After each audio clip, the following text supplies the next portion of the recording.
As we all know, we've been paying record unemployment insurance benefits for years now. Despite characterizations by some that this is the best stimulus that money can buy, we know that the U.S. labor market remains in near critical condition today.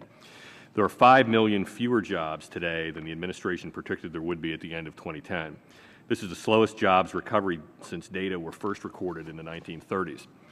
Unemployment has been above 8% for 37 consecutive months, the longest stretch since the Great Depression.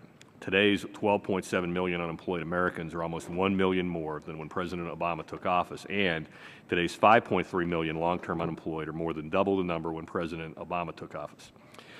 Yet even those grim figures miss some major problems. For example, beyond the 12.7 million unemployed and the 5.3 million long-term unemployed, millions more have simply stopped looking for a job.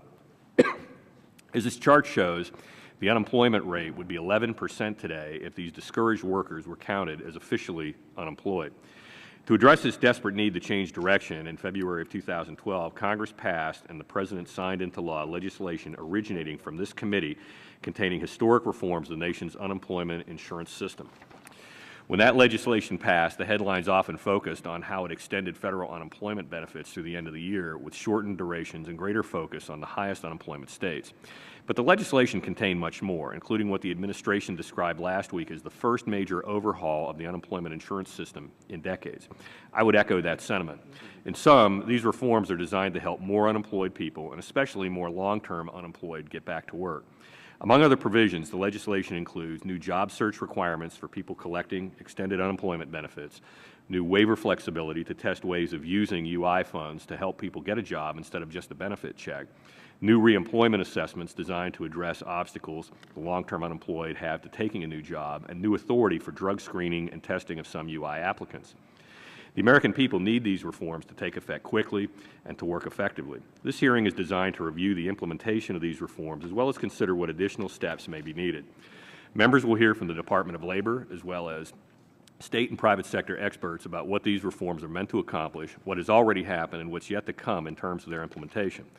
We have some specific questions about how and why certain policies are being implemented the way they are, as well as about the challenges states and employers may have in adjusting to the reforms. But most importantly, we use this hearing to ensure these changes are being implemented in a way that will help more unemployed Americans trade benefit checks for paychecks.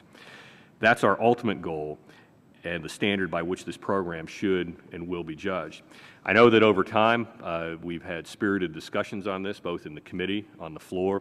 Several of us who were up on the dais today have managed extensions of the previous unemployment program through the early period of the last Congress and the Congress before that. And we finally hit a center of mass where we were able to make some reforms, achieve a compromise with a focus on the process. Getting away from the emotion of ideology on either end of the spectrum to really fix some problems that the states had, as well as addressing spending issues and incentives for folks to go back to work. So I appreciate all of you being here, appreciate the members of the subcommittee for joining us today.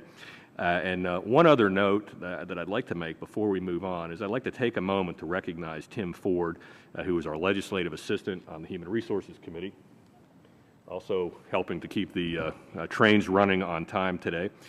Tim has been with the subcommittee staff since early 2011, and he leaves us tomorrow for the University of Michigan Law School. Tim does a lot of work before and during our hearings to make sure they run smoothly, and I know our witnesses are grateful for his help as they prepared to testify today. He's a great addition to our team. I personally appreciate his contribution, his infectious enthusiasm, and his devotion to duty on what can be a very intense subcommittee to work on, and I just want to thank you very much, and all of us give you a round of applause for your contribution.